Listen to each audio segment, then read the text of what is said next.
Good morning, everybody. We are live. Hi, Pasquale. Hi. It's a sunny morning. I've got I've got a guest with me today, everyone. We've got a few people joining in a couple of minutes. Had a couple of messages saying they're coming, so we're just waiting on a few more people. So I'll do the proper introductions in a moment. Good morning, everyone. I've refreshed the room, so everyone should be able to hear me straight away. So I'll just check in and make sure that everyone can hear me. Let me know if the sound is okay, everybody, and then we will crack on. Good morning, Leo. Good morning, Mary, Denise, Helen. Good to see you all. Good to see you all. Yeah, everything looks good. Richard has confirmed that he can hear us, so I'm going to take that as everybody hearing us. All good. Okay, Pasquale, I don't know if your slides are still in there, by the way, but it doesn't matter. Doesn't matter. We will share the screen anyway, so it's fine. Okay, so looks good. Everyone's joining, as you can see, Pasquale. We've got lots and lots of people coming in here. Gareth, thank you. Leslie, hi, Mike. Good morning. Wednesday, the 1st of July. It's a new month, and businesses are starting to ramp up their preparations. And in the UK, we're opening up on July the 4th. So this is a great webinar in terms of timing for local businesses. If you're a small or a local business, this one is for you. But I urge everyone here today, we've got a lot of you joining. I urge you all to stick with it through all the way to the end of the webinar, because I'm going to be looking at giving you 5 tips for your local business. And I can guarantee at least one of those tips is a game changer. So it's going to come right at the end. So stick with it. It's going to be a 60-minute webinar as usual, but it will fly by. It usually feels like 30 minutes to me. So those tips are coming at the end of the webinar. But first of all, I want to introduce a special guest today from a company called Uberall, a leading tech provider for local businesses. And they're based in Berlin and across the world now. It's Pasquale. Hi, Pasquale. Thanks for joining us. Hello, everybody. Yeah, thanks for the introduction, Matt. As Matt says, I'm Pasquale, Senior Partner Manager here at Uberall. So we are, as Matt probably introduced, basically a leading technology provider in Europe for local search. We are right now present in roundabout. We have 6 offices all around the globe, from San Francisco to South Africa. So yeah, and we basically have. I will make a quick introduction also during my presentation. So what I prepared on my side, it's really a quick rundown on what's the situation, more or less what we do at Uberall. At Uberall, we study local search, user behavior, what users are doing online, and how we can help user and business to bridge the connection with user online. So what I'm going to cover, I'm going to be covering basically generally what's the situation, what has been the situation, what we have seen and experienced and observed during this pandemic period that has unfortunately had consequences, that's created new user behavior, let's call it like this. Yeah. And as Matt says, towards the end of the presentation, we will end up with some more practical tips. I promise on my side, I will try to be as pragmatical as possible without going into, too many buzzwords or something that might not really sound of interest for you guys. And really, if there is one message that I would really like to convey you at the end of all this, of my part of the presentation, which, as I said, is going to run about for half of the webinar, it's that I'm going to go through a lot of stats, interesting thing that you would be interested to hear. But one takeaway is that being present online in this period, in this historical period, with accurate information and engaging with your end customer is as vital as it gets right now for business owners, for retailers, for professionals that own like studios or doctors or whatever. So it's really important. And what we will try to do is basically highlight this with like also practical tips. Yeah, absolutely. Yeah, no, Pascal, you couldn't have said it better. I think now is the time. And I've seen your presentation, and there's definitely some really good takeaways from that. So for all businesses watching this, now is the time to kind of take this information and apply it into real life situations with your local business. So, like I said at the start, we're going to cover Pasquale first is going to go through his presentation, and then we're going to look at some tips for you to take away. Now, the aim of this is for you to take away at least one or two things that you can implement today, or that make you think about how you can react with your local business. Now, Pasquale, you should be able to see my screen. Is that right? You can I am right now presenting, so no, if you sorry, Pasquale, I was just going to say I before we kick on with yours, okay. I just need to share my screen just for a minute. And I do see your screen right now. Yeah, perfect. Yeah, then we'll crack on with yours, because otherwise we'll run out of time if I go on too long. But yeah, it's I just wanted to say before we get on with it, guys, if you enjoy these webinars and want to get more of the tips and insights, well, join our Facebook group. And you can do that now if you just go to infoserve.com/support. The link is just at the top of that website page. So infoserve.com/support. You can get extra tips, extra support, and we're really carefully picking out the best bits of information that we can show you. So join the group on Facebook. So like I said, I just wanted to formally introduce Pasquale really quickly, and he is from a company called Uberall. He'll explain who those guys are. We partner with that company. They're a tech partner to InfoServe, so we've got that unique partnership, and we've got a unique offering that we offer our customers, and it's in partnership with Uberall. And thanks to Uberall and thanks to Pasquale for supporting us today. You are effectively helping our small business support. This is all about us supporting small businesses at this time. So we hope you get something from this. Like I say, Pascal's going to start first, then we're going to do a quick Q&A. So if there's any questions, think about those as Pascal's going through his bit, and then I'm going to go through my top 5 tips for local search optimization. A couple of good ones in there, so you definitely want to stay until the end of this webinar. So without further ado, we're going to hand over to Pasquale, and he's going to look at the local search landscape. And I'm going to stop screen sharing now, Pasquale, so you can do that on your side. You will see the same, but from my screen. Yeah, everything looks good. Everything looks take good. Out my video just to avoid that we have a connection issue. Everything looks good. So I guess everybody's seeing my screen, hopefully. So yeah, we had more or less, we introduced a bit like the topic and how the structure is going to be. So I will not take further timing.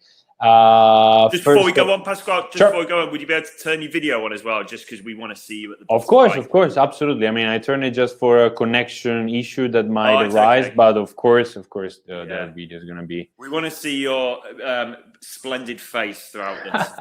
Thanks for that. I don't know if that's the reality, but thanks for that anyway. So yeah, as I said, the agenda for my part of the presentation, we will basically cover the reopening part, a bit of an economic outlook, what we are seeing in terms of user behavior for e-commerce expansion, and what does it mean for the store experience. Then we will go into the local search landscape, and then we will try to wrap it up in order to connect and introduce also the part that Matt is gonna cover. So very short about Uber, as I said. As we said, our headquarters is in Berlin. We work in the local search space, and we manage around about 1 million listings worldwide. So yeah, we are pretty much experienced. We are a company since 2013. We were founded in 2013. And we work with thousands of brands, from the McDonald's, Shell, Pizza Hut, British Petroleum, or whatever comes to mind as a big brand that has stores. We tend to work with them, and we're also on top of this technology enabler for partner like InfoServe as well. So yeah, let's kick it with this. So we got a little bit of mixed data, let's say, in the market about what's the outlook for success. Let's put it like this. So June 15 was the day for non-essential shop to reopen, being able to reopen in UK.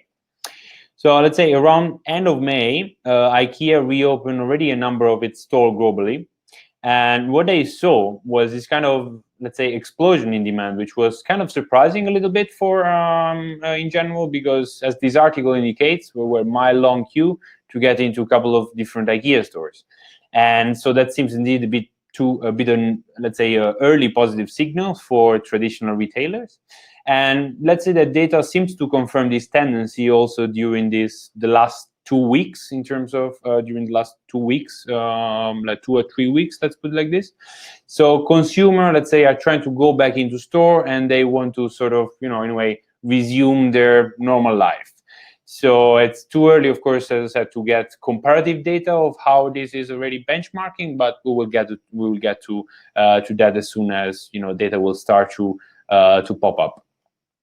At the same time, though, it has to be said that there still is and there will be a lot of concern, let's say, about coronavirus, because the vast majority of consumers in UK are still, in a way, very concerned and anxious about with the health and safety issue, let's put it like this, around going into stores and other kind of business. So it's a bit of a mixed message in a way, right? So now I personally believe that behavior is more powerful than survey data in a way. So the fact that people actually start showing up at the store is, to me, more powerful indication compared to survey data, to what's going to happen and how the outlook in the next weeks and months is going to be. But again, we will see how this proceeds with time. Surely it's also industry related, so some industry might have a different perception rather than another. So quite important, I think, to contextualize a bit is some consideration, because what we have seen basically during the last 3 months, it's basically a shock of demand. So demand for consumer goods and many kind of services went down, and because people obviously were confined at home, and in a way they stopped spending money, or at least they cut on unnecessary spend. Let's put it like this. And of course, there were a lot of consequences also for people in terms of their working life. So some people were laid off, some people were furloughed. So bottom line, we are experiencing all around the world, let's say, and in UK as well, a contraction of the gross domestic product. And also household spending has gone around 90% down compared to data to last year. Another interesting stats that you will see in this slide is basically the consumer confidence index, which it might be a major issue that's going to be determining factor behind whether or not retail can actually quickly recover, or if it will take a longer time to do it. The so-called, the V shape or U shape or L shape, whatever you want to define this in terms of recovering and picking up again. So as you can see, relating to April data, the overall consumer confidence index was off 34 point. Now it's not the lowest that has been historically, as you can see, but still it's still quite concerning, let's say. But again, in the same way as we saw the contraction of spend, most consumers have also, as I said, started to cut on non-essential spending. So this is from a survey made in June from Visa, and what starts giving us a bit of optimism, let's put it like this. It's in the same way that we saw IKEA versus survey data contrast that I just went through. We're also starting to see actual physical movement and activity that is picking up. Now, this graph that you see here is Google mobility data collected from our smartphone, of course.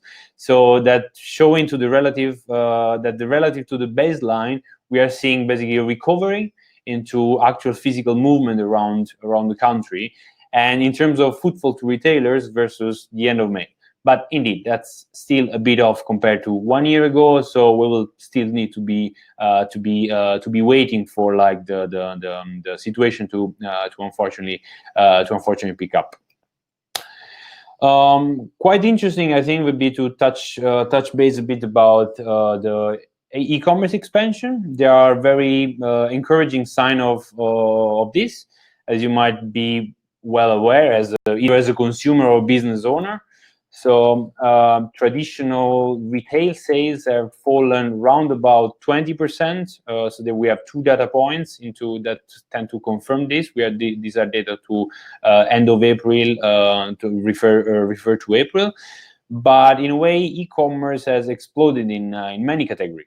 And these many categories that historically have not seen e-commerce so high.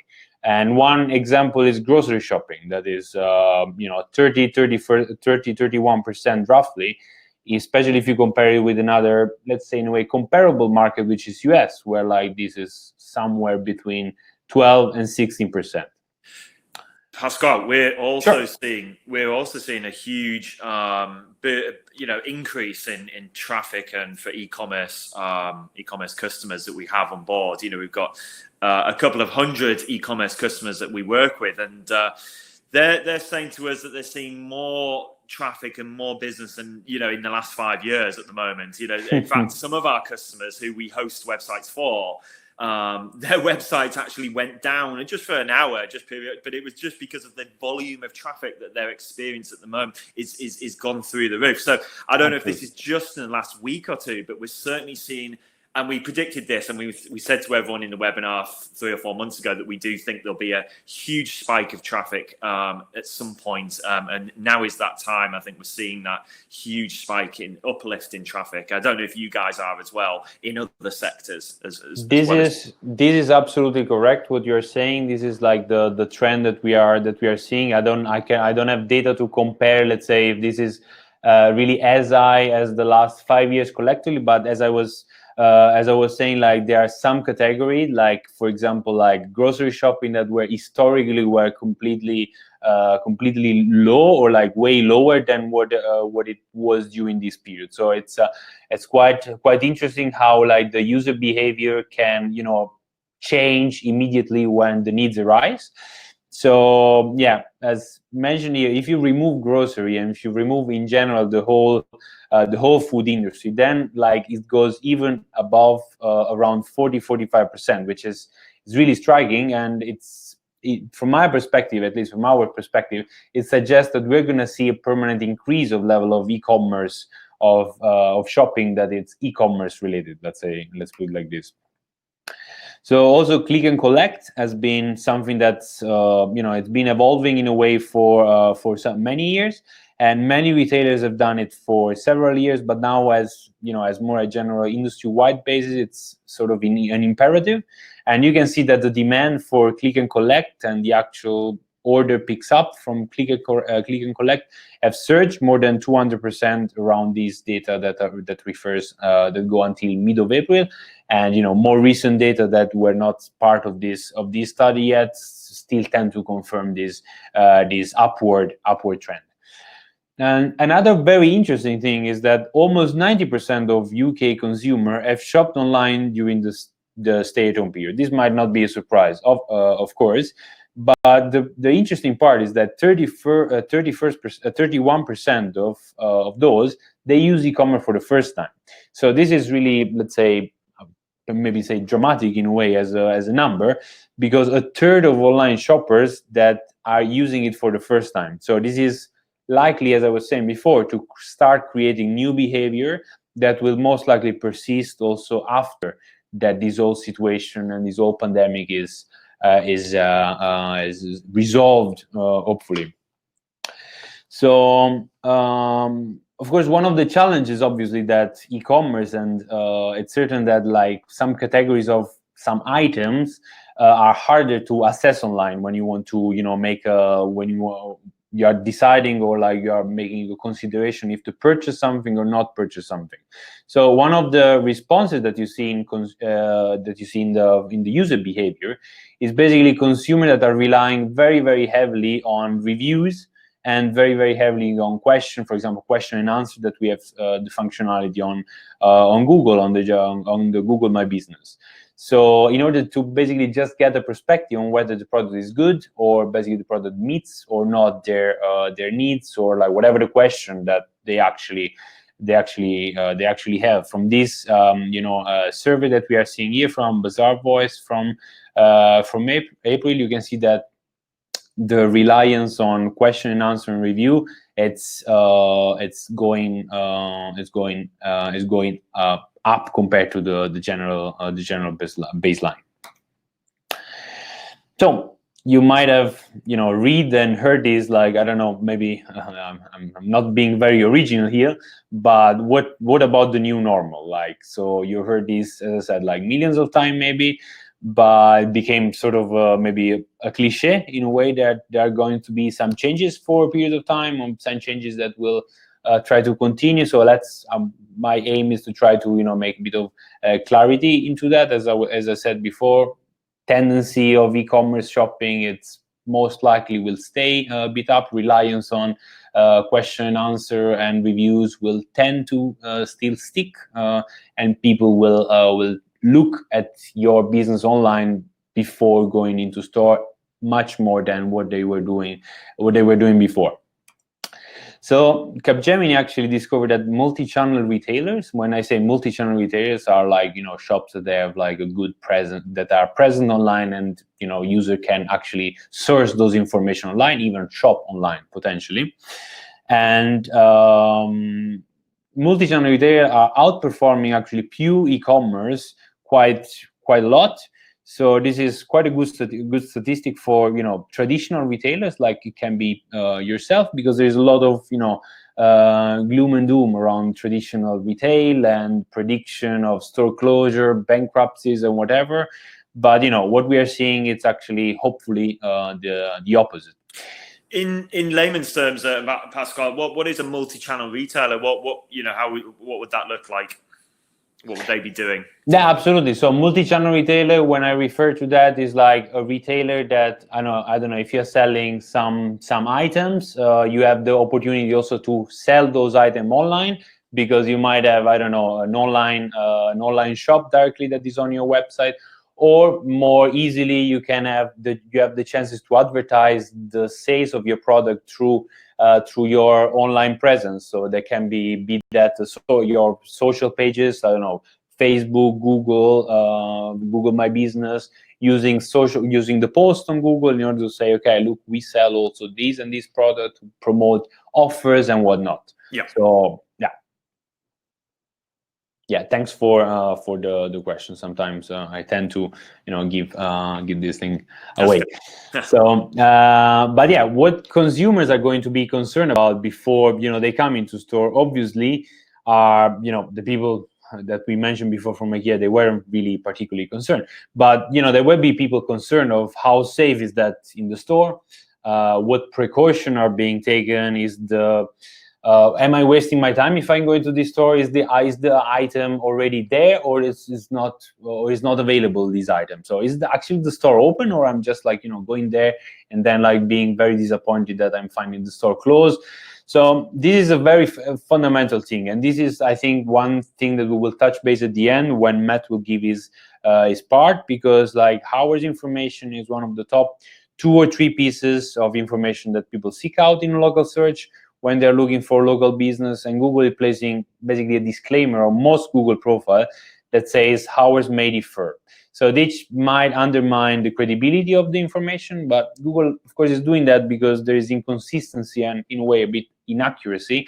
So they want people to get cautious about it and be careful about it. So of course there are ways to overcome that. One example is the Google post, where you can indicate if you are you are open or not, specifically what are your hours, and how you can in a way override this like mixed message that can be perceived from your user. So surely other question that people are going to be asking, are there going to be long lines to get in? What's the store occupancy line? So will there be mask required or additional required, like, I don't know, the Apple store that they put in some stores, like the mandatory to measure the temperature outside the door. So there can be user and consumer where they might encounter, let's say, a lot of awkwardness or discomfort in a way. So this might be in a way a disincentive for people to go to store. So in this situation, how should you as a business owner tackle this thing, and what should be actually be doing online in order to make sure that like your user, your consumer, your customer will actually not have any issue either to actually go to your store? Have things really changed in terms of like what you should be doing, or optimizing the old rules of optimizing the online presence is still something? And this is something that I will try to cover into the giving a bit of a more of a wider perspective on the local search landscape.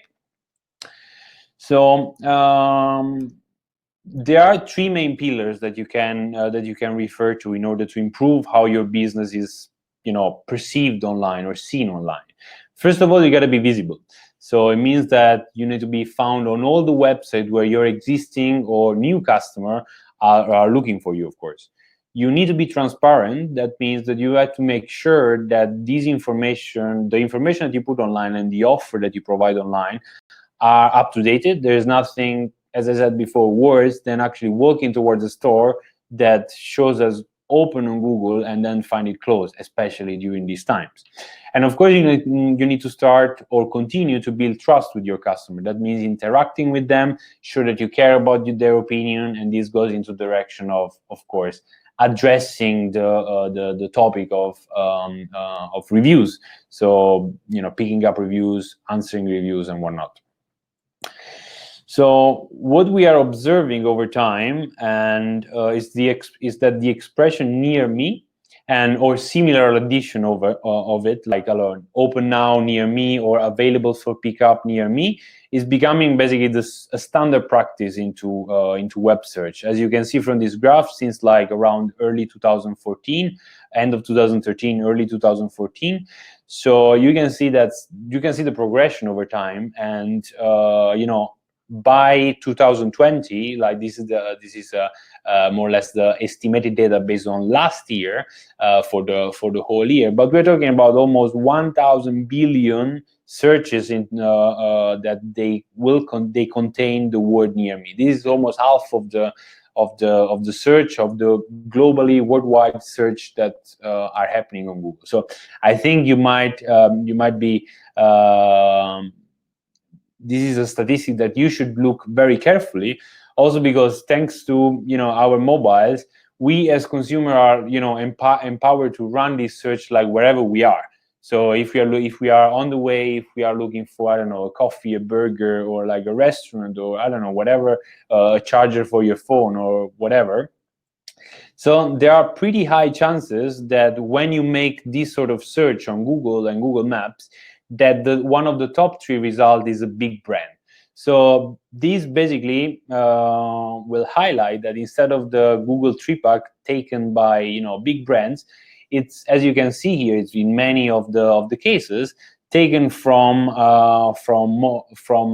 small business, and that's why this actually gives you, as a small business owner, the opportunity to actually, in a way, maybe I'm exaggerating a bit, but actually staying in a competition with actually big brand, because if you are like in a proximity range and your profile is very well optimized, your cafe, if you are making research like the one showed here, best coffee near me, might show on top of the Starbucks or like whatever chain is in the neighborhood, let's say. So yeah, that's as I said, quite important. So what's the first thing that you do when you need, a coffee, an ATM to get cash or whatever? This is quite of an obvious answer to that, because consumer, of course, they pick up their mobile device and they start making a search for something that is next to them. So as I said, like this behavior is being very widespread. Said before, covering almost 50% of the searches. And today, when consumer add the phrase "near me" into a search, basically this signal to a search engine, being Google, being Bing, that the user needs a specific product or a specific service in their close proximity right away, and they're purchase intent is quite high. So these consumer searches are as high as they are getting with the time, and we foresee that they will just go up. There is no way that, like, in a way, this will disappear, even in period like this.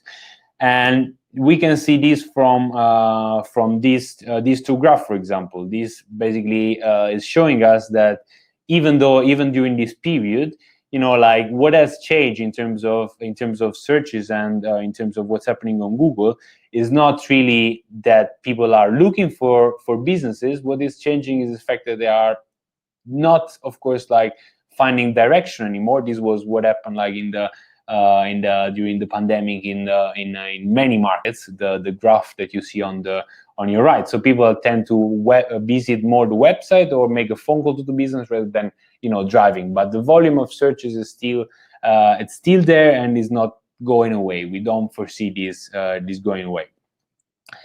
So, as I said, three major trends that we at Uber, we call it the near me age, because we foresee that this behavior are here, as I said, to stay. So the rise of local intent, increasing complexity, and of course the dominance of social validation. So I will maybe try to just like underline something that could be important. So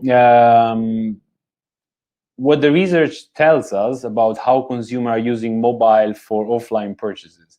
So consumers are now looking for what? So as I was saying before, for a specific product, not for a specific brand. So most of those searches are unbranded. What does unbranded means? As is written here, is like, it's coffee near me, not a specific brand near me. So people are not looking for a McDonald's, but are looking for a burger near me. And this, as I was saying, gives this infinite opportunity to small business. Now, another thing that is important to mention is that 88% of searches for local business on mobile device either end up in a call or a visit to a business within 24 hours. So this is quite an important thing. These are stats that we can get from Google. And around 70% of local-based mobile searches, so searches that I do with my mobile device, they end up in an offline purchase. So take all these into account, and all this to say that how to underline and to stress, because it's never stressed enough, how important it is to actually take care of your online profiles. So clearly, like, the number of platforms where you have to be available, the number of websites, it's increasing over time.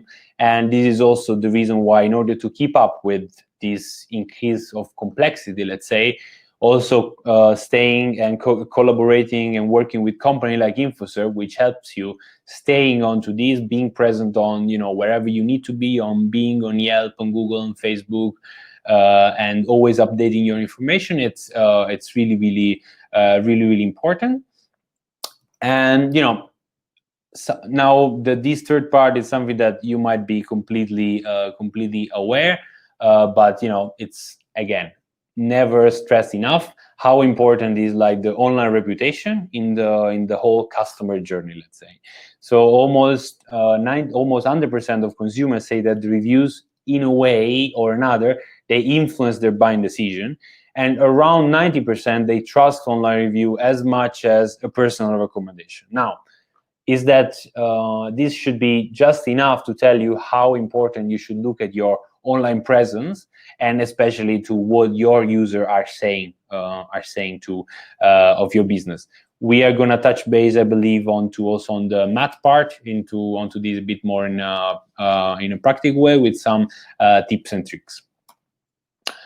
Now, trying to already start being a bit more pragmatical. Google My Business and your GMB, as we using the first three letters of each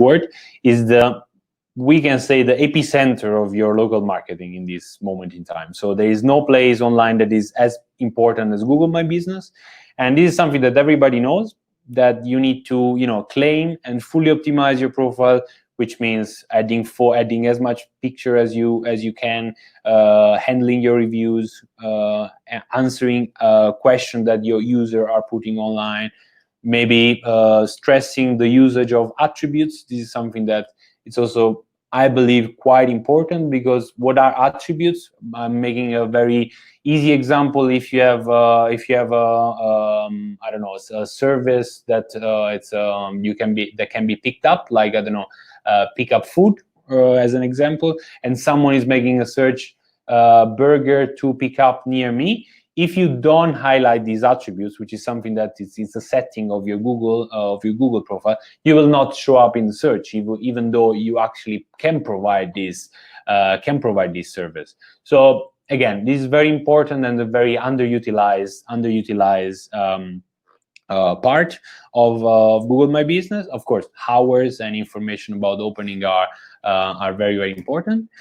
And surely, using the post. This is the second, together with the attributes, the second very underestimated, let's say, feature of Google.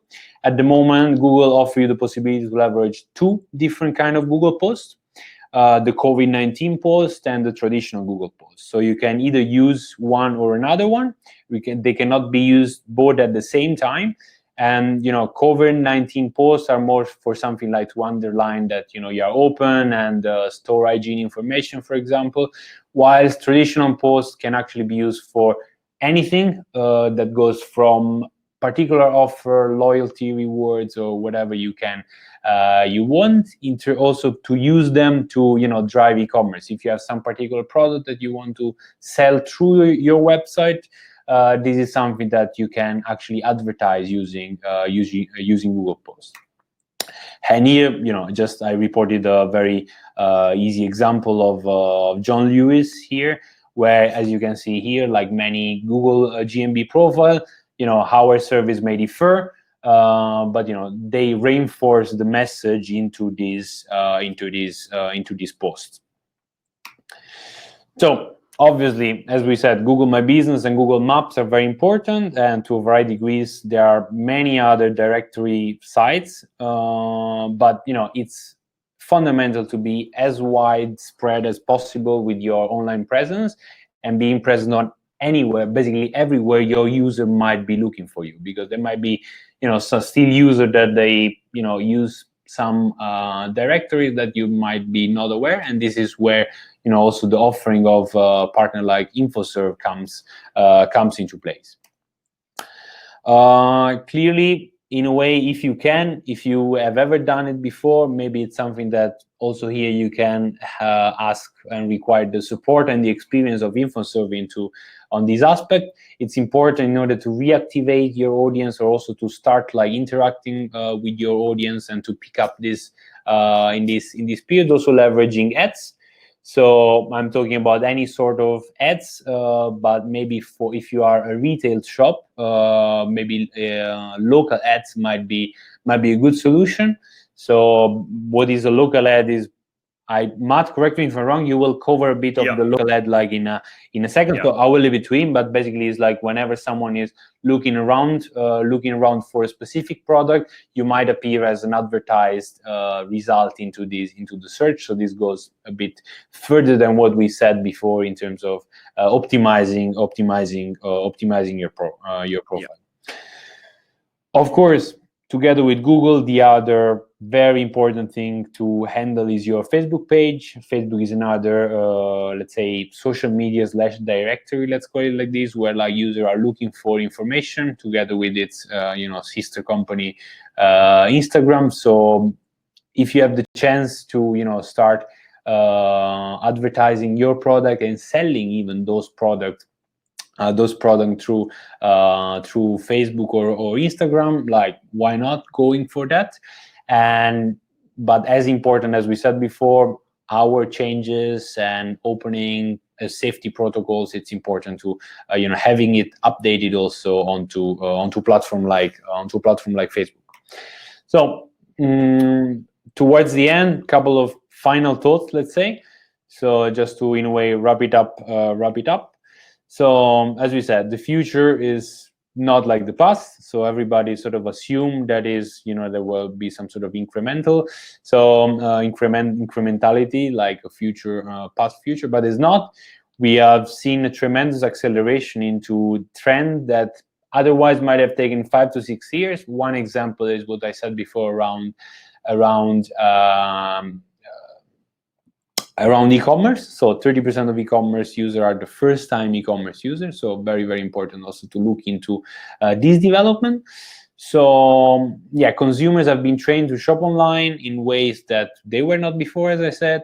So they're becoming, let's say, more agnostic about either buying online versus actually going into a store.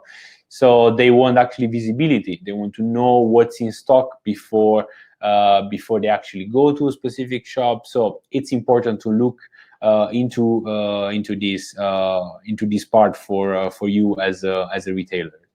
So and yeah, this is something that I think the last 2 slides here of my presentation is more wrap up to what I've said so far.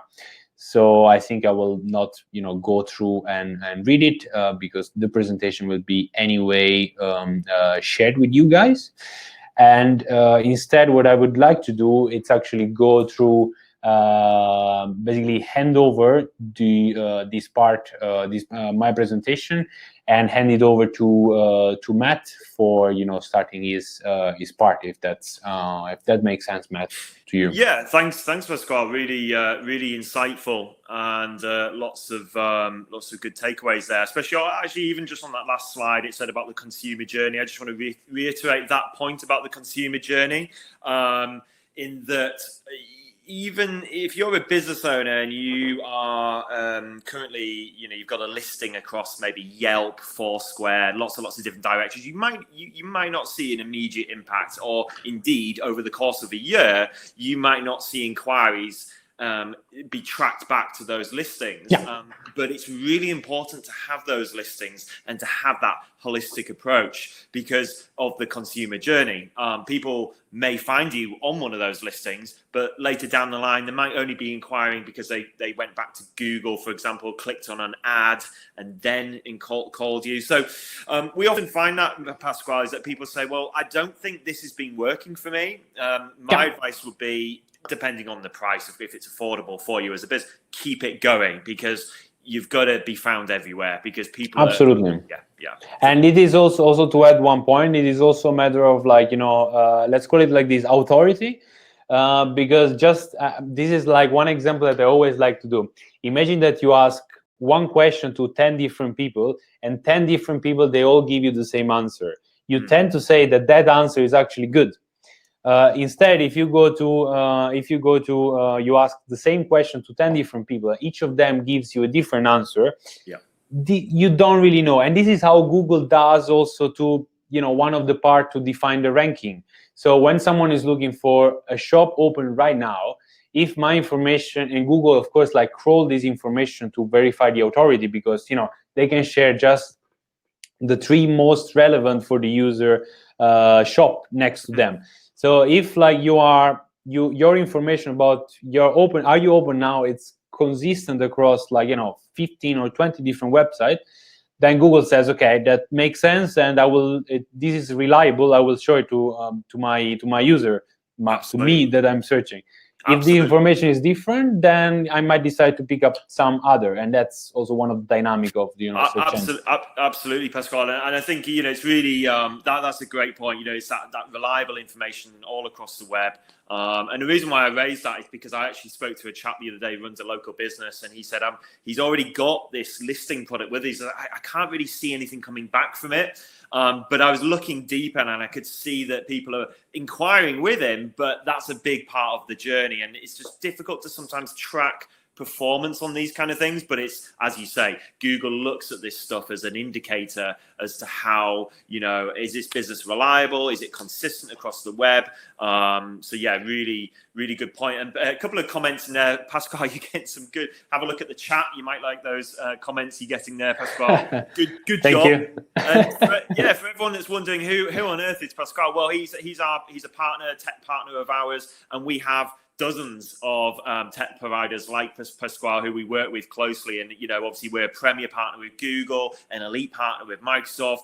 We really are a unique company in the UK. And I think it's worthwhile you guys meeting Pasquale and other people because it just goes to show the depth that InfoServe have. Because I do sometimes worry, you maybe speak to one guy, an account manager, you think, well, that's the only person that, there's a huge depth to InfoServe, and your products and marketing with us goes a long way back. Has anyone got any questions, though? Just whilst we've got Pasquale here, just a quick Q&A, because I know I've got a couple of questions, but if there's any in the chat, feel free to drop them in there. Whilst we're waiting on those questions, Pasquale, I just wanted to ask you something around local listings, a question around what should SMB owners look at first? So we've covered a lot there. We've looked at a lot of kind of different insights, but what should an SMB owner look at first when it comes to their local listings? So absolutely, if we're talking about local listing, the first, I would say 3-4 pieces of information that you should look is like the vital one is like making sure that like your address and your opening hours are correct. Because you don't want to be sending someone at the wrong address or sending someone that wants to come into your store and you're actually closed. So this is actually like, the fundamental one. Then there is a second layer, let's put it like this, which is like around attributes. So basically say attributes and services. So basically saying what you actually offer.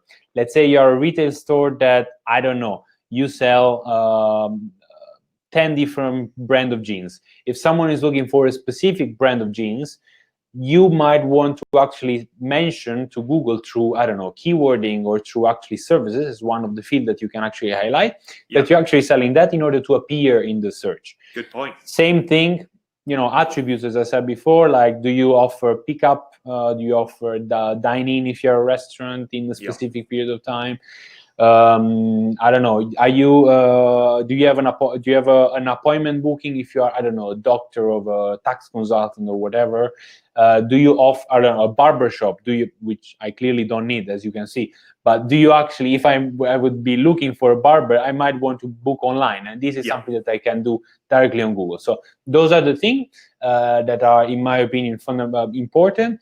And of course, leveraging what is a tool that like it's very easy to use, which are the Google Posts, which are you can convey any sort of message, use them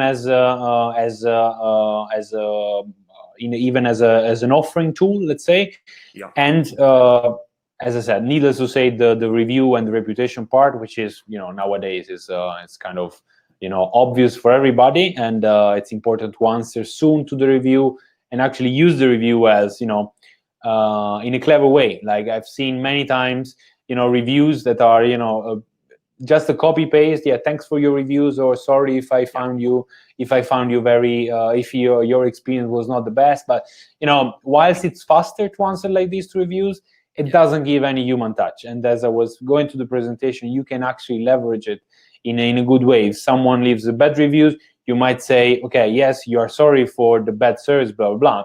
But you might want to add that, like, send us your email. We will send you a voucher of 10% for next time that you come back in. And this is something that you can just do it by adding 2 lines to your review. So that's it's very easy and very immediate. Great shout. No, good points. I fully agree.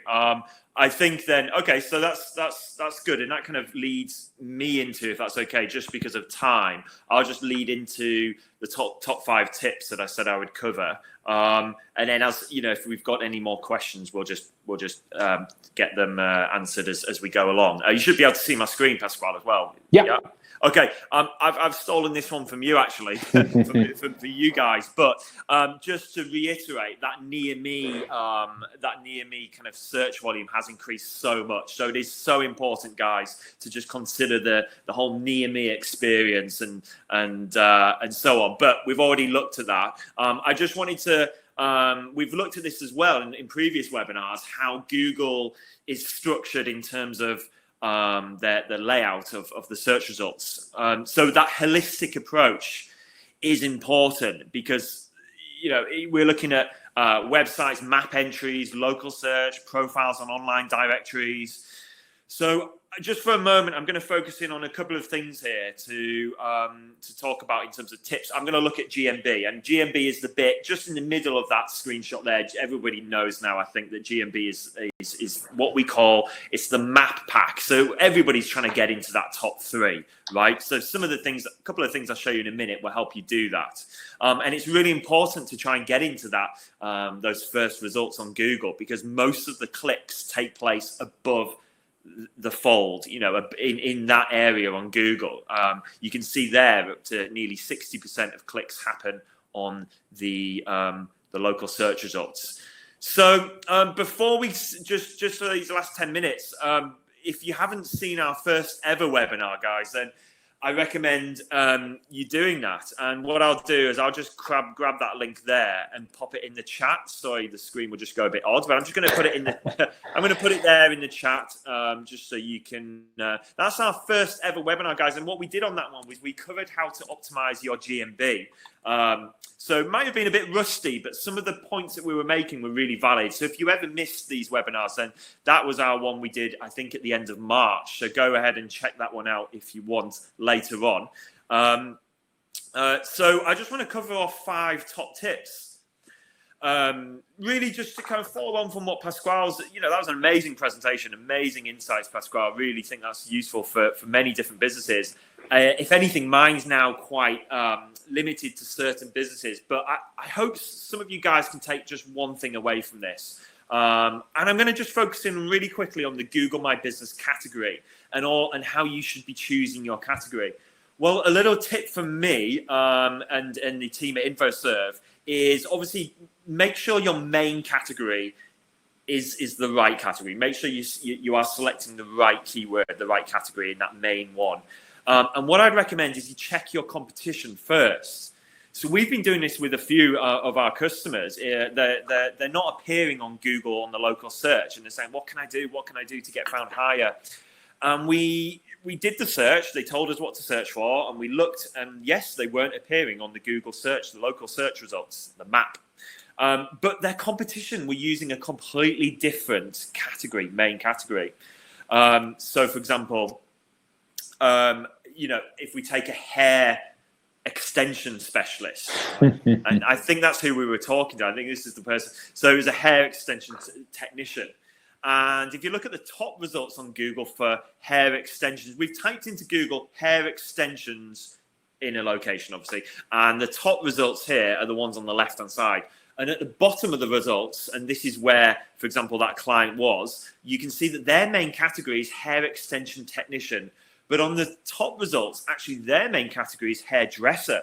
So is it that we've got the wrong category selected as the main category, and we need to change that to hairdresser? Even though they're a hair extension specialist technician, it might be wiser for them to select hairdresser as a main category, because then that's going to get them up there, hopefully, with everyone else.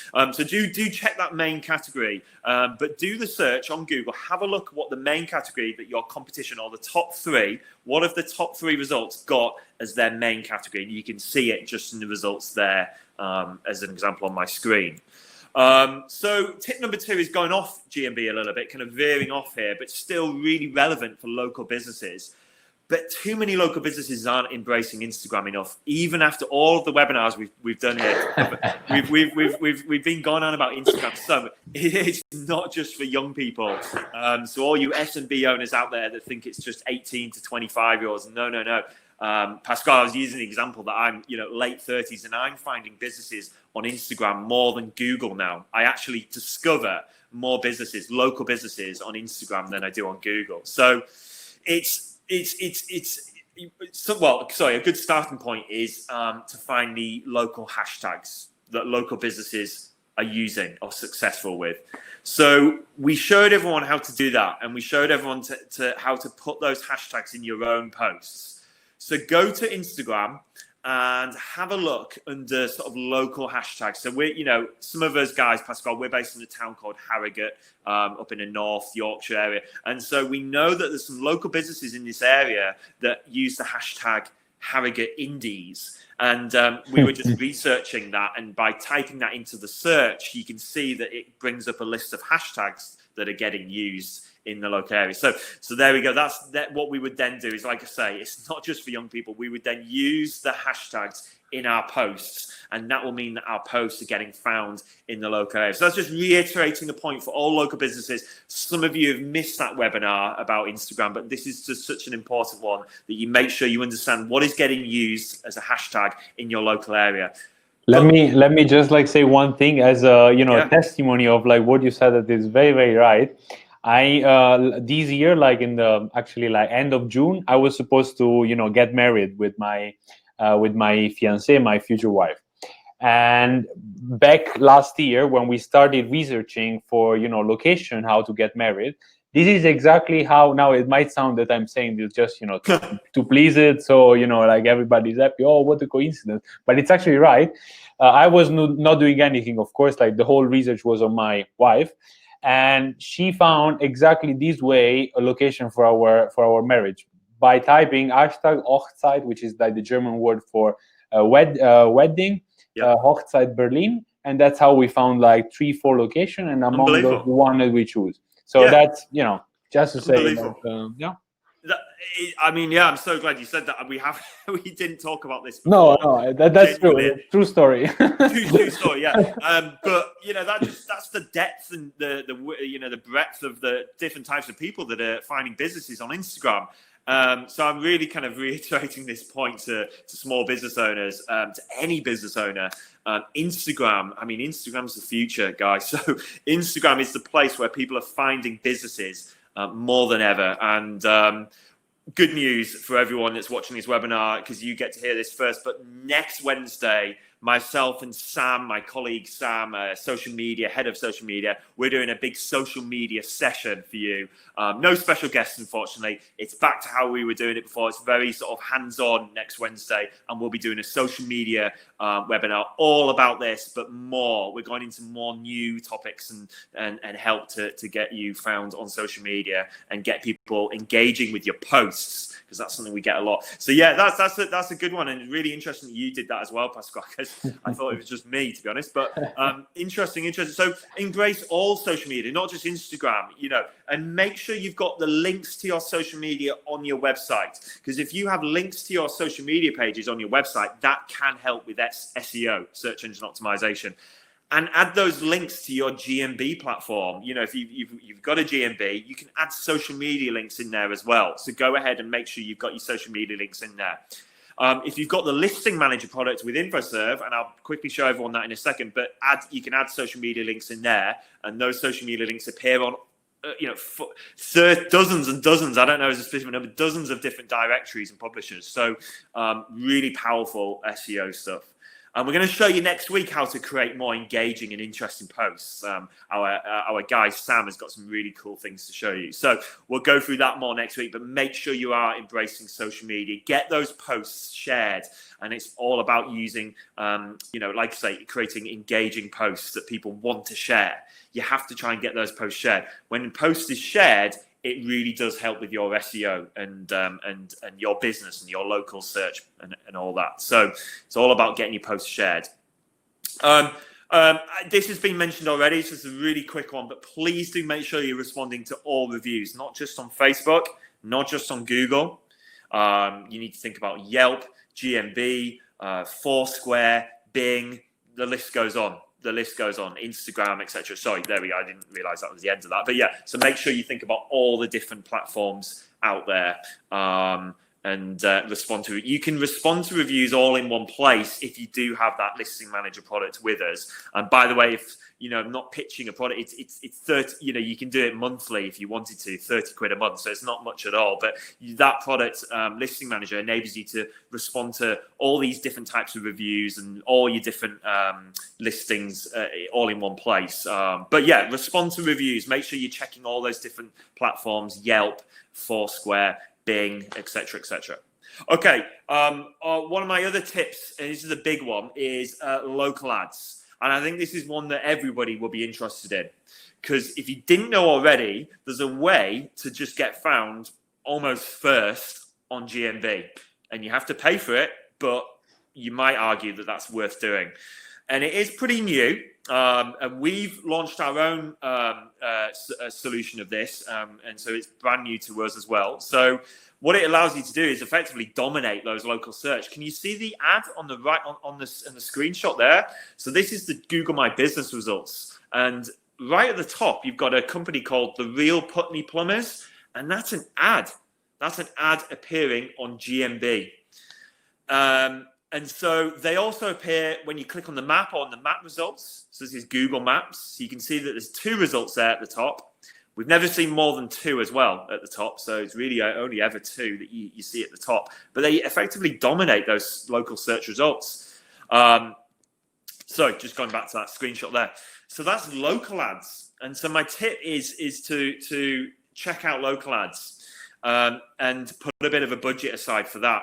And it doesn't have to be much at all. You know, we're talking 50 quid, £100 a month, not much at all. Because local ads is kind of a smaller version than Google ads. It's a very local centric ad campaign. So it's a bit more simpler. But effectively, you can run it through. It's a Google ads product. But you need to connect your GMB to Google ads. And that's all you need to do is you connect your GMB to Google ads.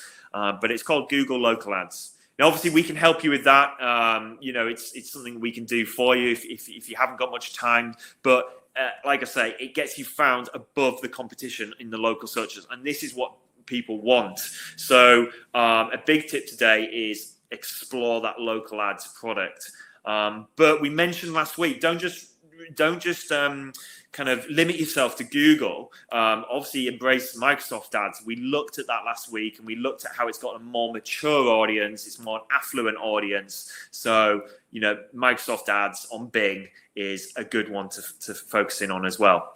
Okay, and tip number 5. There's a couple of things in there that hopefully you've taken away and think, okay, I might have to watch that back, or I might, you know, I've got that. I might go and explore those things. But tip number 5 is one that, again, everyone might benefit from. And it's the tip of putting a keyword in your business name on Google My Business. So, Pasquale, you might want to not listen to this because this one is controversial. This isn't necessarily... I'm not Google, so I don't mind. Yeah. So, this one's a little bit controversial because... lots of people, business owners, your competition won't like it if you do this because it'll look like you're trying to manipulate the search results and the rankings. And it's not necessarily the best looking thing because there's nothing beats having your brand name appearing on Google. You know, keep it simple, your brand, repeat that brand name everywhere. But if you add keywords in there, then it kind of loses that brand awareness maybe. But the upside of putting keywords in your business name, if you have a look on the image there, Grace International Hair Extensions, or at the bottom you've got Weaves Hair Extensions Brighton, so you could even consider the local area. Well, we've seen some amazing results actually by doing that.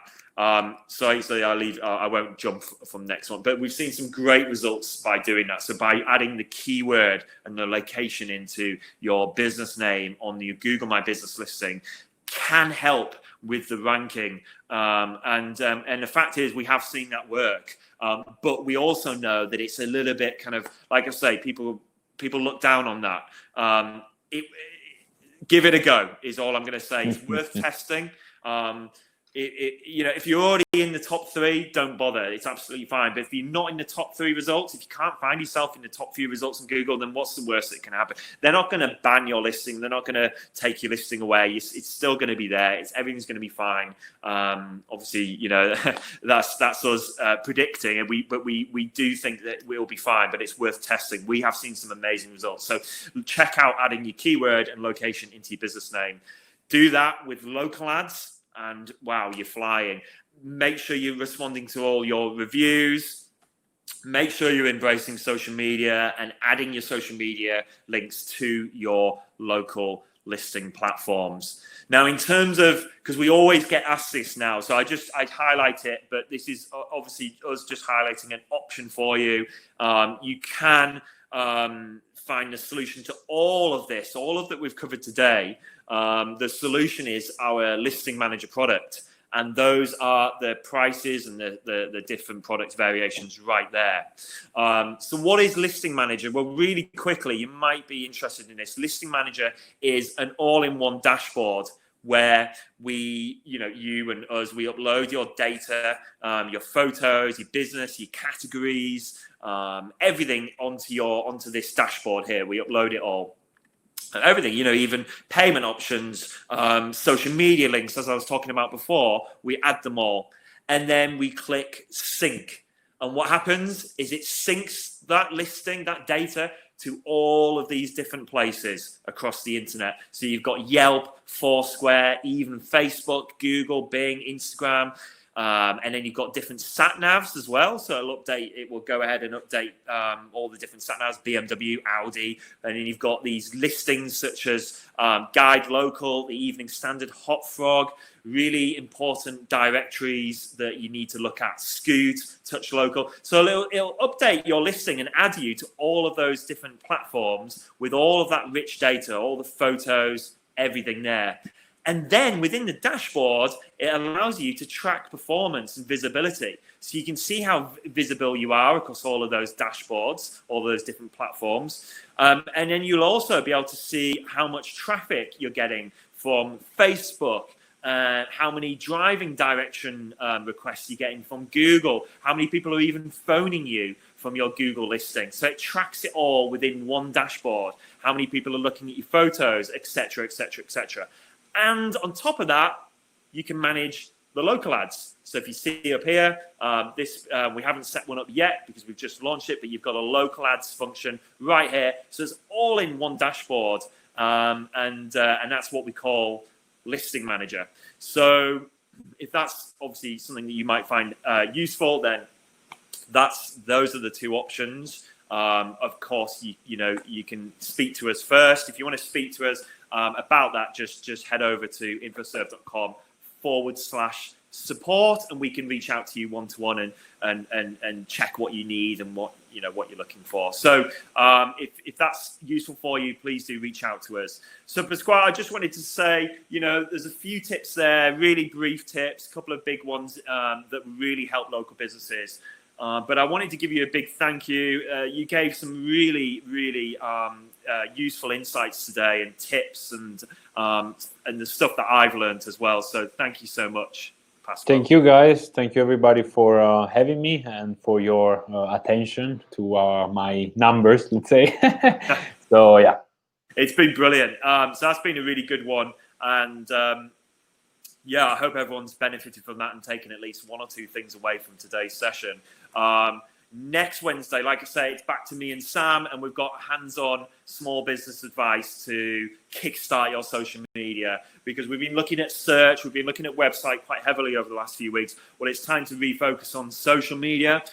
We've got some new stuff that we want to go through with you next week. So it's very hands-on, and we'll be diving into your Facebook pages and actually auditing them and giving you tips live in the webinar. So do make sure you tune in next Wednesday at 11 a.m. And of course, if you do need any more advice or want to speak to us, I don't know why this confetti is going across my screen, but request a one-to-one at infoserve.com, infoserve.com/support. Okay, so that's it from us.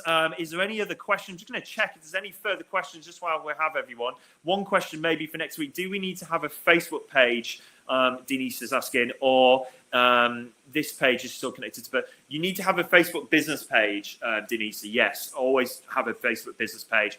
Don't use a personal account for your business. I mean, you can do that technically, but we really recommend having a business Facebook page. Now, Listing Manager, if you haven't got Listing Manager, that sets one up for you, by the way. It actually sets up a business page if you haven't got one. But definitely get that. Phil asks, when talking about business names in GMB, I've used the same name for 20 years. Do you mean change that? Well, yeah. So if you were to go to your GMB listing, Phil, and have a look at your business name, what we're saying is consider adding the keyword and location. So I don't know, Plumbers Brighton, for example, next to so you've got your business name, and then it will say Plumbers Brighton. So if we were doing that, Phil, it would be InfoServe Digital Marketing Leads, for example, that kind of thing.